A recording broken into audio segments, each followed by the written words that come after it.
I'm sure to the conference it looked very strange and very Chinese. To me, I look at it a little differently. As somebody who studied this, I feel the weight of a body, many bodies, upon their shoulders.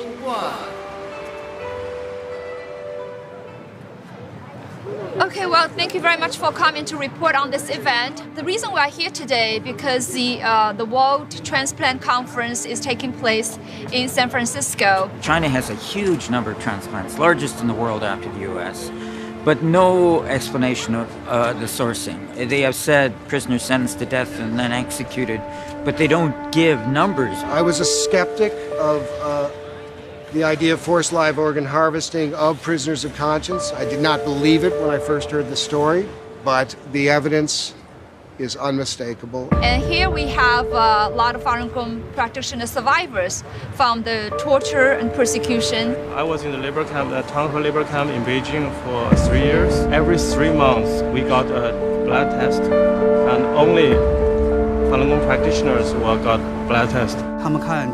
So they sent me to a military hospital and they do all the physical exam for me. The police told me that I need to do the physical exam for you, and I said I'm quite healthy, I don't need a physical exam. But then they took the blood test. The police said, well, every Falun Gong practitioner has to take this blood test. I think it's a matter of education. People are very busy, but once people find out the magnitude of this crime, a lot of these people are operated without, it's not voluntary, and sometimes not even anesthesia medication, and just wipe out, take all the organs out and then burn the body. We know that the majority of these organs are coming from prisoners of conscience, not just Falun Gong, Uyghurs, Tibetans, House Christians. Does that follow our values? Is that part of American values? Is that a medical value? There remains an abuse, a concern, and a debate within the Transplantation Society about what to do with it. But I think this goes much further than the medical community and has to go to the political community as well. No one can ignore this issue.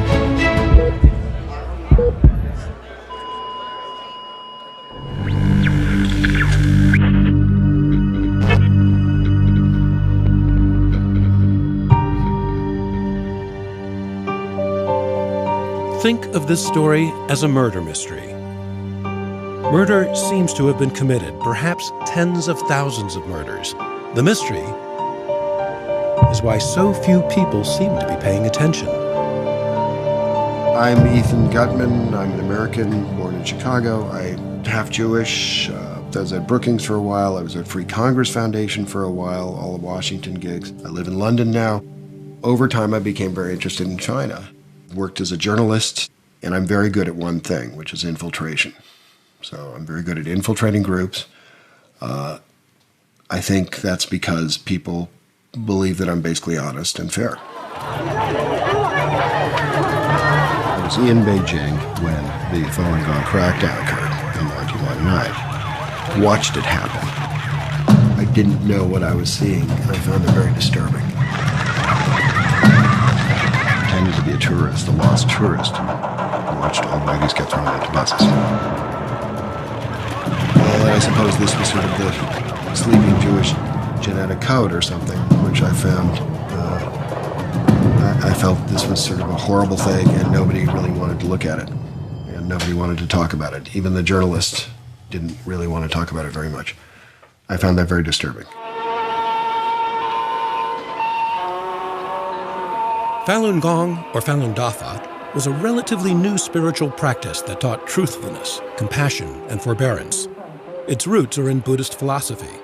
Started by one man in 1992, there was no formal organization or leadership, but Falun Gong captured the public imagination. The best estimates are that in just 7 years, it had grown to 100 million practitioners. China's leader saw that as a threat. Outlawed by the Chinese government. Falun Gong was the biggest issue in China domestically. And that sense of Falun Gong as the biggest issue in China led me to the next step, where I started working on some articles, a potential book maybe down the road. China's government said Falun Gong was a dangerous cult. If practitioners recanted their beliefs and promised to stop practicing Falun Gong, they were released. Gutman says hundreds of thousands did not. And the 1999 crackdown led to a massive expansion of China's labor camp system. I am saying that about 500,000 to 1 million Falun Gong are in the Laogai system, that is in detention in China at any given time. That's the first really shocking number to most people. 500,000 to 1 million. One of my first interviews was with 3 women, had just come out of labor camp in China. They didn't speak a word of English. And one of the women was a very sort of salt of the earth kind of, well, I'm about my age, 56 or something. She started talking about her experiences. And along the way, she said, well, I was tortured, then they gave me a physical, and then they took me and put me in this room, and then I was tortured some more. And I was just like, wait a minute, let me hear a little bit about this physical. And I kept bringing her back to it. And she kept getting increasingly annoyed. It's like, you stupid white guy, don't you get it? I mean, I'm talking about torture, I'm talking about hunger striking, I'm talking about my resistance and my spiritual awakening in prison. I mean, they were serious issues. She had a lot to say, but her exam said much more than she was saying. I mean, it was absolutely uncanny. She described an exam, when I really questioned her about it, that made no sense from a medical standpoint.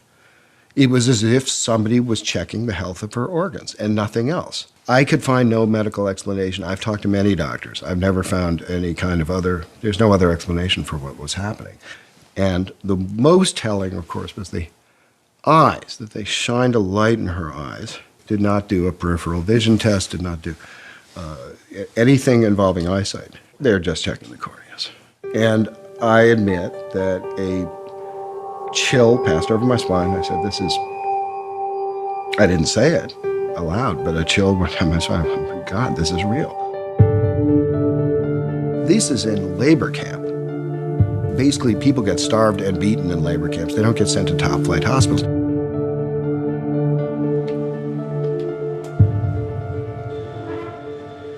Gutman started to write articles on allegations that Falun Gong practitioners in labor camps were being killed for their organs. The money's quite extraordinary. And so when you start moving to political prisoners, you're talking about something that's kind of pure profit. So you are talking about, up to 200,000, say, per person. China's government has always denied it. Gutman kept plugging away on the story. I was giving a talk at Westminster. It was sort of an informational talk, and it was open to the public.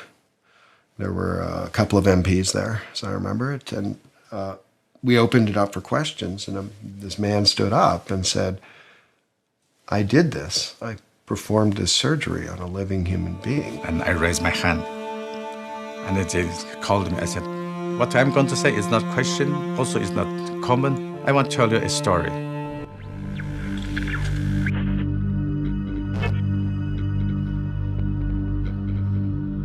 This is sand from the desert near my hometown. And sometimes I open it and smell it and say, oh, this is my homeland. Yeah. My homeland, it is, I think it is quite least known place on Earth. If you look at the Chinese map, at the northwest corner, there's a place called Xinjiang, and that is my homeland. This is the oldest mosque probably in Central Asia. The Uyghurs are a Turkic people in what the Chinese call Xinjiang, what they call East Turkestan. The complication for the Uyghurs, they are in a very complex position. They are they're almost like the Ukraine was in European history. They're right between great empires. They're between China, they're between Russia. The Chinese came in under Mao and basically took over the country. The hospital I worked is called the Central Railway Hospital of Urumqi. And I started working as a doctor since 1986. At the beginning, I was a general surgeon. we do everything. Chinese law allowed for organs to be taken from prisoners sentenced to death, murderers and the like, but it was not a common practice. Serious criminals are often not suitable donors because their health is poor. In July 1995, Toti says his boss asked him to assemble a field surgery team. And he said, can you, tomorrow morning, can you bring that mobile operation equipment and 2 or 3 nurses and waiting for me at the hospital gate? And I said, what I'm going to do? And he said, well, something you'll exciting. Toti says his team followed the chief surgeon to the Western Mountain execution ground. So my chief surgeon said, you wait behind this hill, you wait here. And you come out after you heard the gunshots. I don't really know how much time passed. Then we heard that gunshot. So I said, go, let's go. So we rushed in. It seemed to me they knew what's going to happen. They just took the body and opened the door. Toti says the man lying before him is still alive. And then my surgeon said, okay, Dr. Anwar, that is your job now. Do as quick as possible, remove liver and kidney. From my common sense, that I understood that I don't need to wait for anesthetic. So you don't worry if you hurt or if you damage the organ next to it, because you don't care. This man died not because of that shot. That shot to his right. They try to avoid this heart. Right. So generally, if you receive one shot to the right, you can survive. He received shot to the right, and I removed his, and he's dead.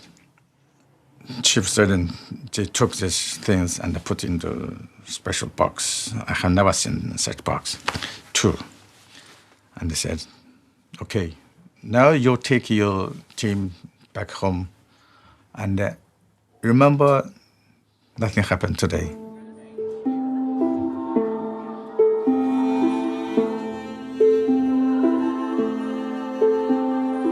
I didn't feel guilty. This is a bad guy. He was condemned to death. But after I left China, after my eyes and my mind opened to the West, and my, what is called, perspective, it's something, is changed, totally changed. Then I thought, oh my God, that is since I committed a crime. For many years, I feel guilty. I didn't know who he was, his name, or if he is Uyghur or he is Chinese. If he is Uyghur, then I might guess he is Muslim, so I might pray for him in the mosque. And I said, what if he's Buddhist? So now, when I see a temple, I go in and light a candle and pray. If I see a church, I also go in to pray. When I heard Ethan that time, I did feel that this is the right time to bring this out. Because if it's continues staying in my bottom of my heart maybe not be able to carry all the way. I need to let it come out. So that day was the first day I confessed. On that day, did you feel a weight? Yeah. Finally, I said that. I said, finally, now the whole world knows it. Direct experiences in relation to organ harvesting in China, Enver. Toti has since testified several times to various governmental bodies in Europe. What I'm certain is This kind of organ experiment started from Xinjiang quite early. And I guess there's a reason because that nobody in the world is standing for us. Xinjiang means new territory to Chinese. It doesn't mean, East Turkestan. It doesn't mean somebody else's. It's new territory, new frontier. To me, this was one of these major stories. It was really important. Sure, it goes back a long ways. Sure, it goes back to 1995. Nonetheless, if you want to get to the essence of what happened here, you have to see how this developed over time. If you even want to understand Nazi Germany, you have to understand they did not start with the Jews. They started with cripples. They started with people who were mentally challenged. And then once they realized that the public could kind of accept that, they started moving to the next measures. So I think it's very important to look at how these things develop and how societies can come to accept them at all, and how can medical establishments particularly come to accept them. And Enver Tohti is the missing link on that, because he shows you that anything is possible. For Tohti, life in England has not been easy. Because his English is limited, he was never able to obtain a medical license. He is currently a bus driver.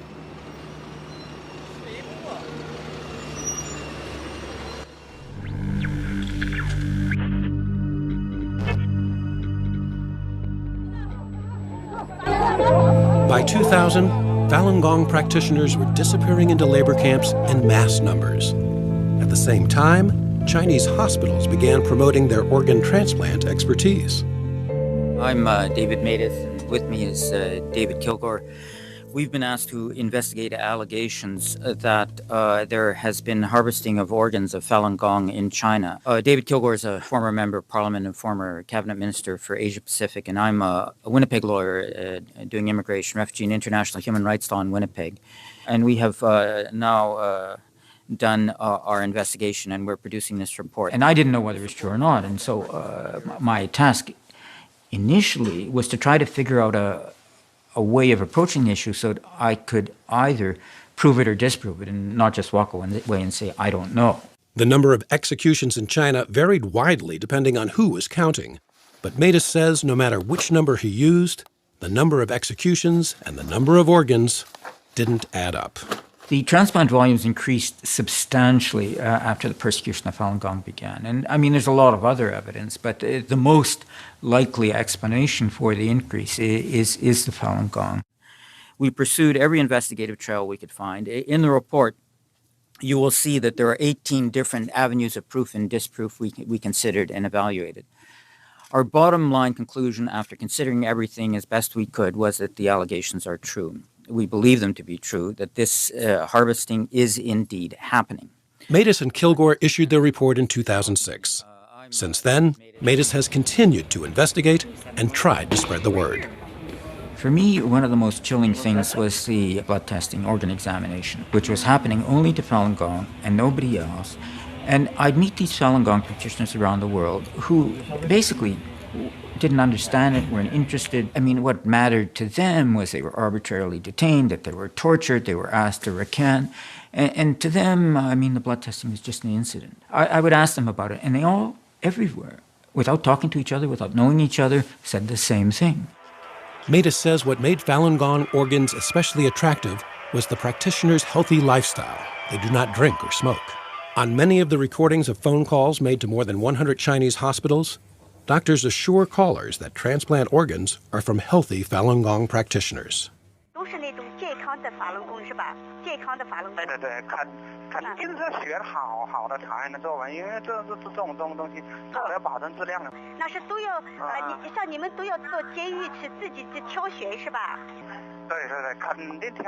Chinese officials say the recorded phone calls are a hoax.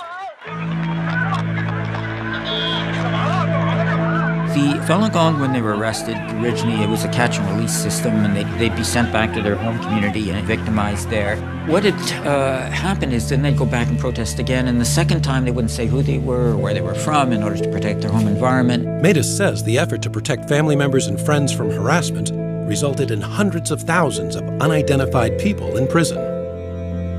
huge population, extremely vulnerable. Family didn't know where they were. Jailers didn't know who they were. They weren't going to release them without recanting.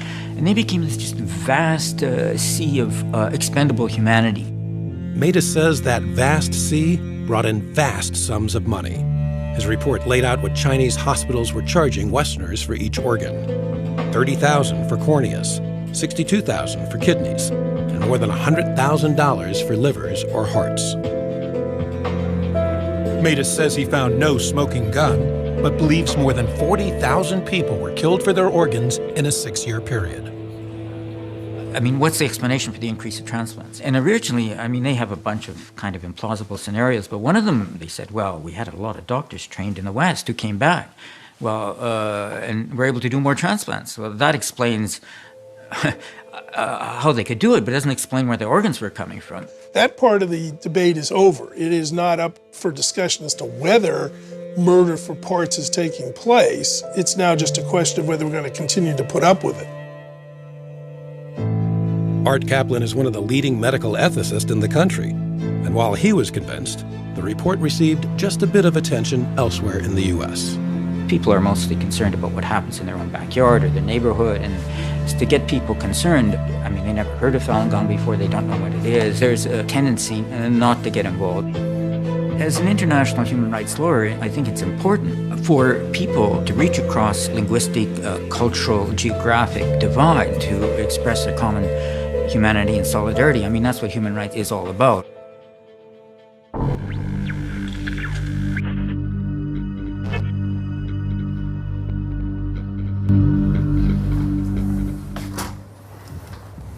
The year was 2005. A patient of mine who's been hospitalized in my department on top priority list for heart transplant for almost a year came to me one day and told me, "Doc, I have to tell you that I was told," so he said, by my insurance company to go into China in 2 weeks' time as I'm scheduled to undergo heart transplantation on a specific date.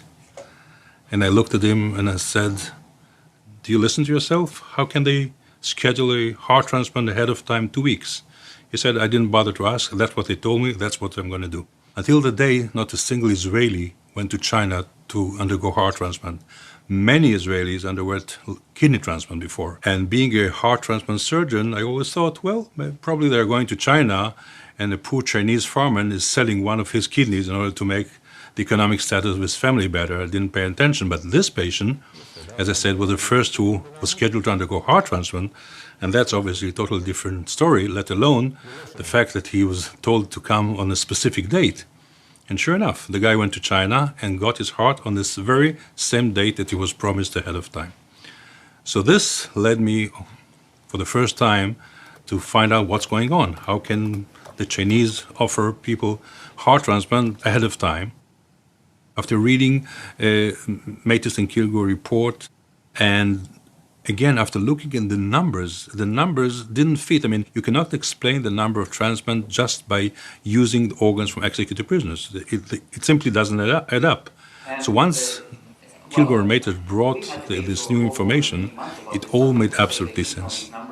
What I found out more was the fact that not only this particular Israeli, as similar to the previous kidney transplant Israelis who went to China, doesn't have to pay a cent out of his own pocket because his medical insurance and sick funds reimburse fully the entire operation, which made the Israeli participation in the process de facto as if we are looking at what's going on in China as ethical and legitimate. Israel's healthcare system covered the entire cost of the operation, which Levy found wrong. And hopefully we'll be able to implement some of the ideas that were raised here into the new law, because after all, that's what's going to make the difference. Together with our friends at the Israel National Transplant Center and with our Ministry of Health, we sat down at the same time to write up what hasn't been done before, the new Israeli organ transplant law. We included a clause which totally bans any reimbursement of any illegally procured organ anywhere in the world. And the law went into act in 2008.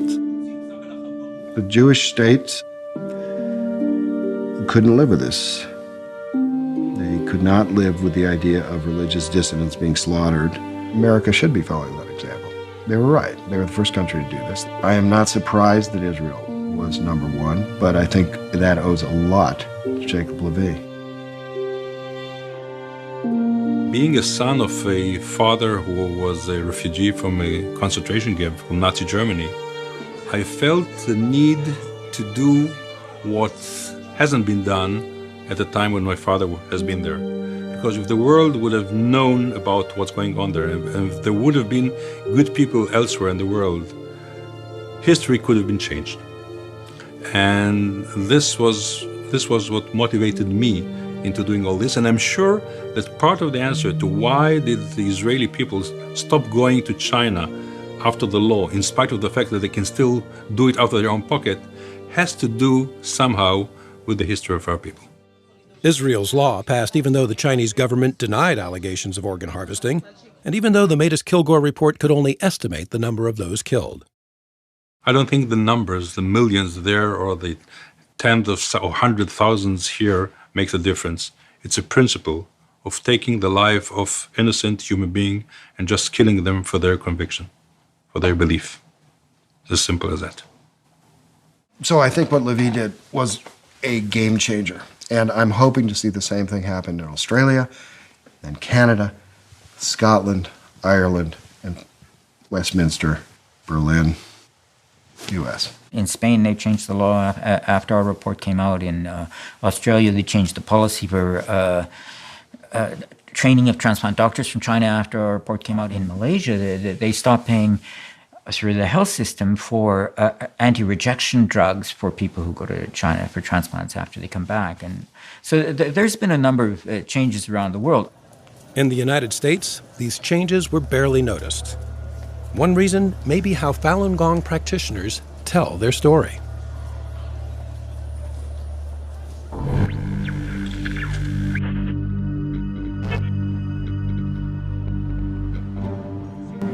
On many city streets around the world, you'll see them. They often wear yellow shirts. They push literature at passers-by, demonstrate at public events, and tell stories of torture. Two male policemen, they were put me taped, handcuffed me to that position. 两个手卡在紧紧的，完再用这么宽的布带子把双手缠上。 Both of my hand was handcuffed to the top upper back. I went through all kind of torture. Yeah, 被吊起来打，昏过去，醒来后又死人床上抻下来，跟死人一样。I was handcuffed and then tortured physically, almost died. At the night, I was tortured and interrogated, and they just tried to force me to tell my name. And then I resisted to tell them my name, and then they just put a number on my left arm. The Chinese government continues to say Falun Gong is a cult. For many Westerners, Falun Gong does look foreign and sometimes disconcerting. This attempt to characterize practitioners of Falun Gong in any way whatsoever is just kind of a stereotype. What you're dealing with is a victim community. I mean, you don't expect the victims to be journalists, researchers, human rights defenders. I mean, all they can tell you about is their own personal experience. It's like faulting the Somalis for not talking convincingly enough about clan warfare, or the Syrians about not talking authoritatively enough about Assad. I mean, it's unrealistic to expect the victims to shoulder the burden of presenting their case.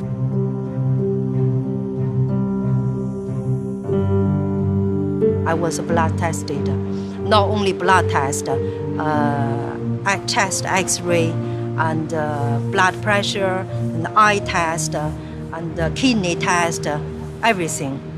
We are just outside the Chinese embassy, and this is our vigil to raise the awareness about the persecution of Falun Gong in China.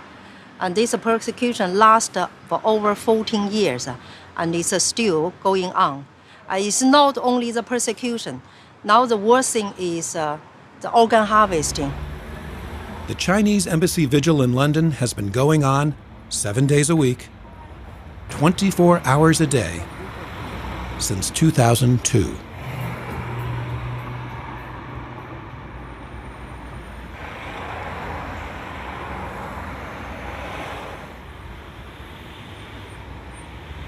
I've been doing it since 2001 because I started practicing Falun Gong in 2001. I read about the persecution and I thought, well, what's all this?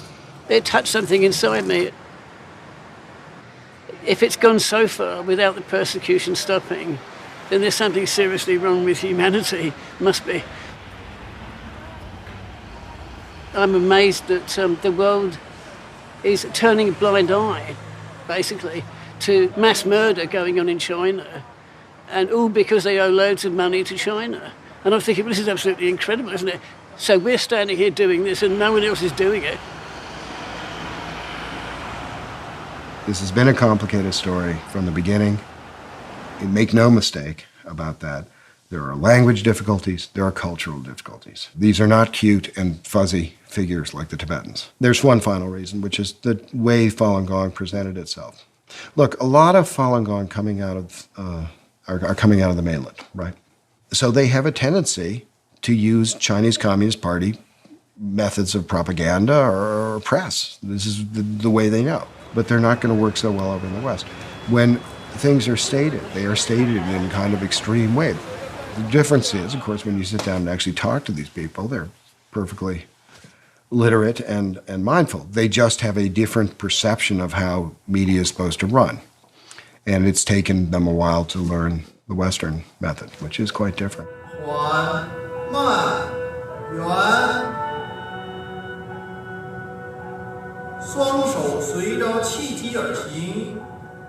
The story of Xiaodan Wang is a case in point. Xiaodan's father was a prominent Falun Gong practitioner in Beijing. He was one of the very first to be arrested in the 1999 crackdown. Xiaodan was going to school in the U.S. when she saw her father on CNN being sentenced to prison for 16 years. It was just like a day of crying for me. And I remember very, very vividly, I was just like kneeling down on the floor, and this is like a big TV, and I just touched my dad's face because CNN was broadcast like on a rotating schedule. And so I just touched his face. I just felt like,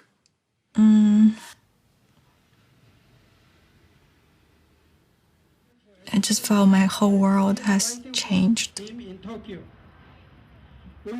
The shy 18-year-old girl slowly became an activist. To society, like teachers, doctors, musicians, they were all tortured to death. And I really want to make things right for my dad, because he's been accused and he's been wronged, and everything happened to him is so unfair. A college student was touched and decided to do a documentary about her struggle. I'd been working on different things to stop the persecution. It just felt a little abstract for the American people. When you talk to them about 100 million people being persecuted and families torn apart in China, it's like it starts to get more and more removed from the reality that they know, and there's no face to it, you know? So when I heard this story about her and her dad, I realized that this was a totally different angle. Jeff helped Xiaodan create a website, freemydad.org. They fell in love and eventually married. Xiaodan says because her father was relatively well known, she was never worried that he would be killed for his organs. Her campaign focused mostly on her father and the persecution, not organ harvesting. But the two issues are closely linked. When I first tell people about organ harvesting, I think that they're shocked.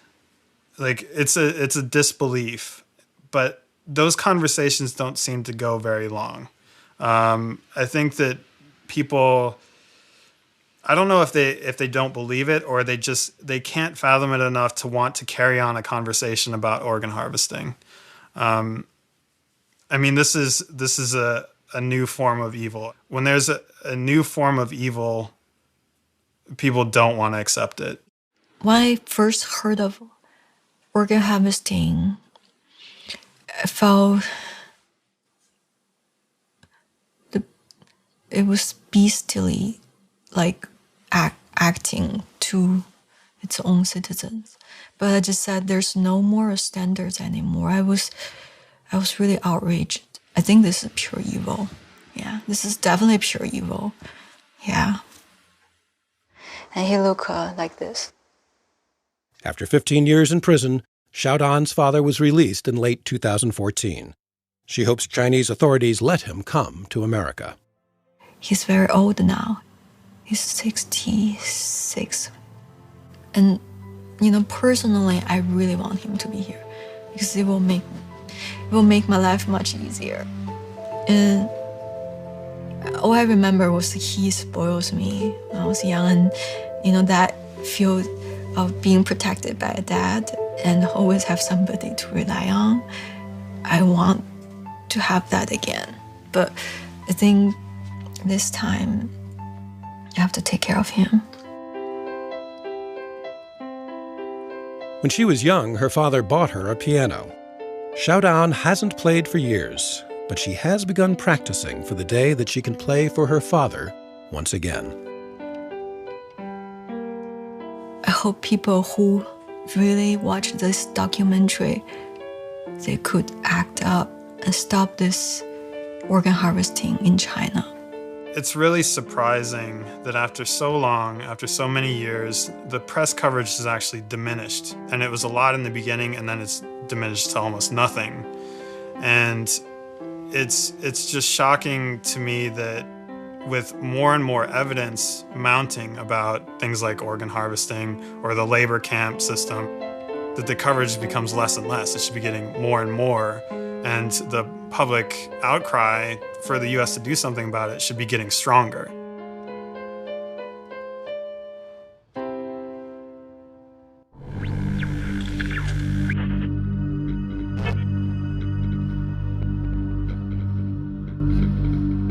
I was giving a congressional testimony along with a couple of other people on this. I gave my testimony, and all of a sudden, Rohrabacher started pounding the table and saying they're cutting people up while they're still alive and ripping apart their bodies.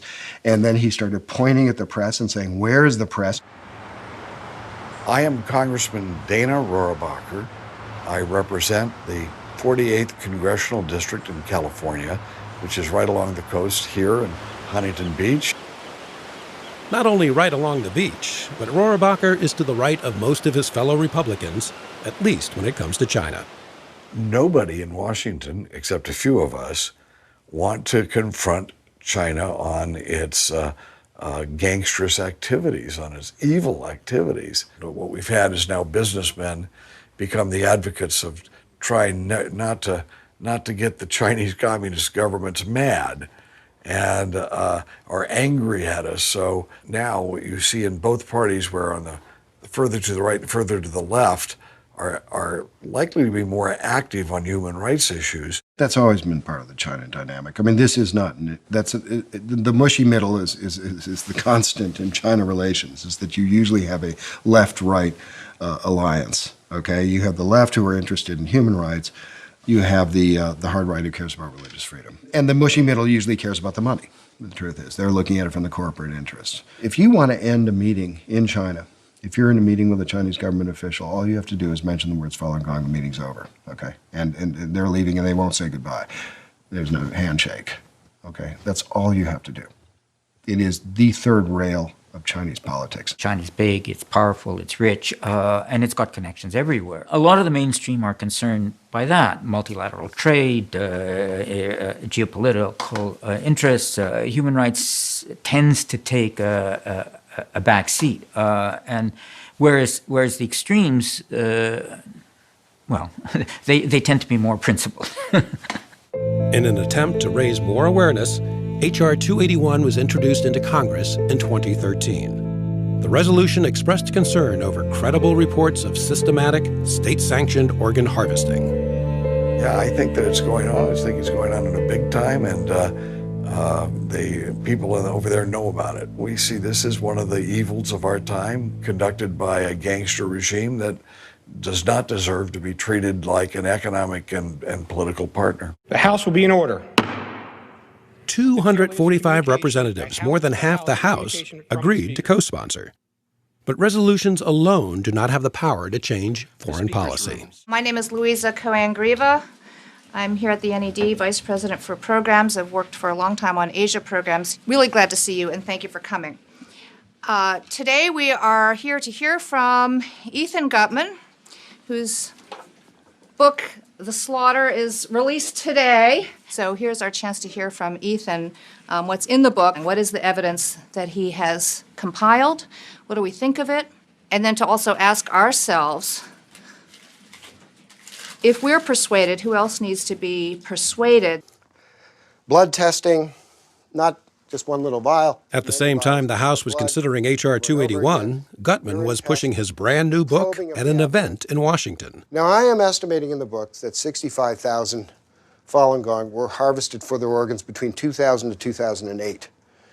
Now, that does not mean that many more haven't been harvested since that time. There were lobbyists, human rights staffers, and members from China's dissident communities. I hope there will be strong attention paid to this organ harvesting and concern from the U.S. government, especially from the U.S. Congress.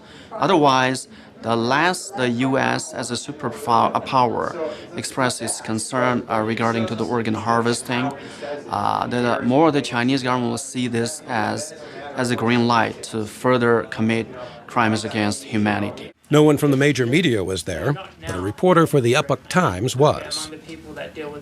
I write about China, I write about the Communist Party, I write about CCP policies, I write about organ transplant issues in China. The Epoch Times was originally founded by a handful of Falun Gong practitioners in Atlanta. It's now published in more than 30 countries around the world. We don't identify ourselves as a Falun Gong paper. We resist that characterization because we don't teach Falun Gong. We don't speak for Falun Gong. In the ways that matter most, we don't see ourselves as a Falun Gong paper. Do other media want to say, yes, you have an agenda? Yeah, we get that some. We're covering things that they're not covering, and we're covering things in ways that they're not comfortable with.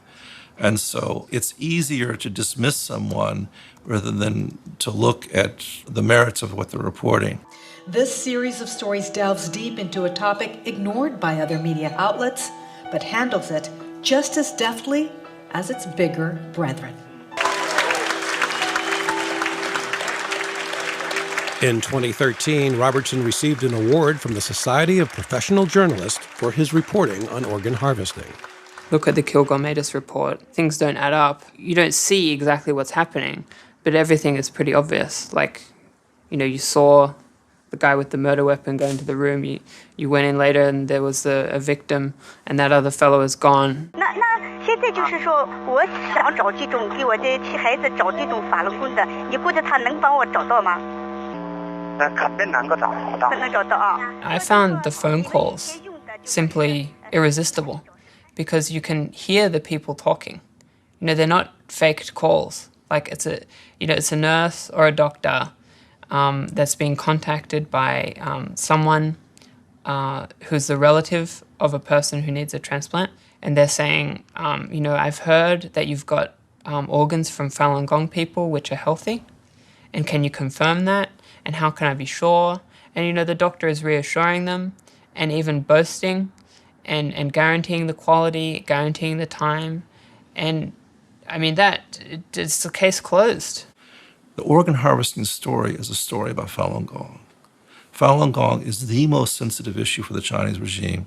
No one in the mainstream press that have offices inside China are covering it inside China. Reporters in Beijing can't do the story they can do little bits of the story, but they can't really do this story without losing their job. And because of that, they're missing what is driving events in China, and they're missing the story of what is one of the most catastrophic human rights violations in our time. And the assumption is, this is old news. China human rights is always stale news. The assumption is there's compassion fatigue among the readers. There's assumption is that Falun Gong is not of interest in some way. It's very Chinese.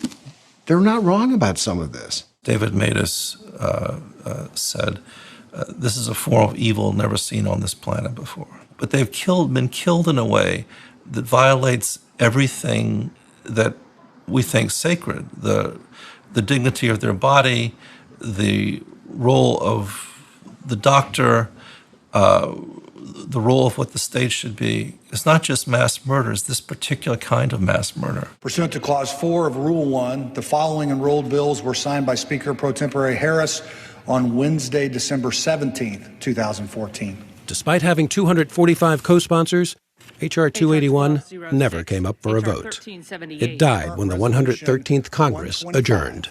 The chair declares the second session of the 113th Congress adjourned sine die. This is a crime against humanity.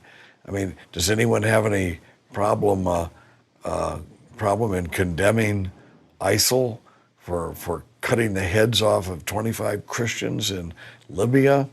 It was a brutal act. Well, that was awful, but there are hundreds of people, if not thousands of prisoners. They're being put in jail by the thousands, and the brutality and murder of these people, and then letting the government, the gangsters who are doing this, make a profit at it. I mean, how obscene is that? The environment would be completely different if the media were covering this story. Imagine that resolution not coming to a vote if the New York Times, the Washington Post, Bloomberg, PBS, CNN were regularly covering organ harvesting. It wouldn't be possible, Somebody would ask the majority leader, how come H.R. 281 is not up on the docket? Somebody would ask, and they would be embarrassed. But now there's no price to pay because that discussion isn't taking place. This is what a press is supposed to do. Who owns the media in our country? If you're trying to figure out why something is covered or not covered, figure out who owns the media. How many films have you seen that portray China as the bad guys?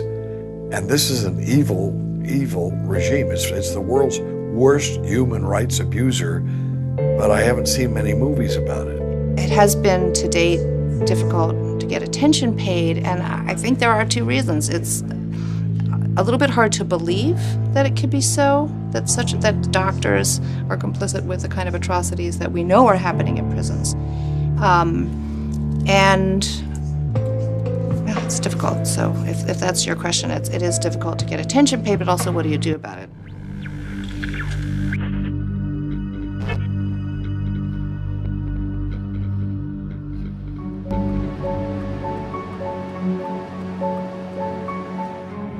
Obviously, I, as one person living in Winnipeg, am not going to get worldwide media attention on this issue. I mean, it's difficult enough to get media attention for it in Winnipeg. But if you get more people involved, then it helps because, well, after our report came out, Torsten Trey founded this NGO called Doctors Against Forced Organ Harvesting. Last year, we initiated a petition to the UN High Commissioner for Human Rights. Within 5 months, we collected 1.5 million signatures in more than 50 countries. Asking them to launch an investigation to look at some of these allegations. Now, I mean, yes, they are allegations. I mean, I think the overwhelming evidence from my perspective is that these allegations are true. But the lack of access, the lack of transparency, it's difficult to get firm details. And this, what we were requesting was that the UN Human Rights Office was to investigate this. The petition asked the UN to unravel the mystery and conduct an independent investigation into allegations of organ harvesting. I mean, I was part of the group that went to Geneva to hand it in, and we had the press conference afterwards. We really felt that this was going to be a major change. 1.5 million signatures seemed to be probably one of the biggest petitions they'd ever had. We've had nothing back, almost as if those 1.5 million signatures, that petition is just, it's almost like it's never happened. After the petition to the United Nations seemed to go nowhere, Sharif made an appeal in the American Journal of Transplantation, asking medical professionals to take a stand. What we've argued in this is there is a big difference between someone who gets executed because they've murdered 15 school children versus someone who's executed simply because of their beliefs. We think of them as prisoners, but a prisoner in China could be a political dissident, someone who holds a religious or spiritual belief that's unpopular. Getting killed because you're a prisoner against your will with no permission, that seems to me to be a core violation of what I've called the dead donor rule. In the US, in Europe, you have to be dead first in order to be an organ donor. In China, they make you dead, and that crosses the ethical line. What we are classing these as crimes against humanity and medical crimes against humanity. Now, if this was to happen in any other country, in any other form or fashion, we'd be a lot more forceful with regards to this, and we haven't been quite as forceful on this issue in China, and we just need to raise awareness of it even more. People who are expecting this to sort of just be solved naturally by all we have to do is sit back and they'll fix it, this is wrong. The West has to take a role. And the one role the West can do is say, these are our values. We cannot go beyond this. There are certain lines we can't cross. This is a red line. That's an absolute red line. Yes, I can maybe understand that. You know, life is tough if your kidneys have failed. At the World Transplant Congress in San Francisco, Sharif, Gutman, and Matus took part in a presentation held by Doctors Against Forced Organ Harvesting. You need to send a strong message out that you simply cannot do this. The evidence will only continue to accumulate, and eventually there will be a slow shift in the generally accepted opinion on this topic, and then it'll be like, oh wow, they killed like tens of thousands of prisoners of conscience for their organs. That's really bad. What are we doing about this? I imagine that will happen at some point, right? It has to. Only a handful of the 7,000 doctors at the Congress were there. Small audience, preaching to the choir. Even if a lot of doctors don't show up from the major conference, it's possible that they're aware that these activities are taking place. And it increases pressure. Whether you're a doctor or a nurse or a dialysis technician, anybody involved in transplantation, you need to be informing patients that participation as a transplant tourist is ethically inappropriate, despite the fact that as a patient you may really need a transplant. When you participate in organ tourism, you are inserting yourself into a network that you really shouldn't be in. We cannot be talking about kind of a transplantation system where these organs are being taken in this way. You cannot benefit people and bring life to people by essentially murdering someone. It's simply just it beggars belief when you think about it. So don't ask me how a physician can take part in this. There's either physicians that are acting as murderers. As simple as that. Look, this is the most destructive thing you can do to a society, is to take their most trusted members. Everybody, universally, everybody knows doctors are the most trusted members of society. What is significant here is that this is a superpower which has suddenly taken its most trusted population and turned them into these monsters. Gutman's book got respectable reviews, but sold only a few thousand copies. Unlike another book about organ transplant in China, a bestseller in development to become a Hollywood movie. This is Larry's Kidney, which was a book by a very funny guy, Daniel Asa Rose. He's a good writer. This book caught my eye because it's about taking his really kind of awful cousin Larry to China to get a kidney. The story includes a Chinese transplant doctor who assures Larry that the donor is a 31-year-old man who murdered an entire family and who is scheduled for execution. To me, if I heard that in China, I'd say that's a lie. What he's describing probably was a 31 years of age Falun Gong practitioner, most likely, in this case, maybe a Uyghur. But this worked as an advertisement to say China's open for business. That's what this book did. And that's a problem. That's a mark against him. He can make up for that by participating in the movement to stop this kind of organ tourism. That's my feeling. I mean, this is the mitzvah. This is what you have to do. Enver Toti, the surgeon turned bus driver, says it's been 20 years since he removed the organs from that live prisoner. It remains a mystery why so few people have ever heard about the thing he says he cannot forget. This is my experience. This is a real, true story. If you keep silence, this tragedy will continue. People, they just don't want to touch this evil. Because if you touch this evil, maybe at the end of the day, you may not be able to tackle this, the consequences. That is my guess.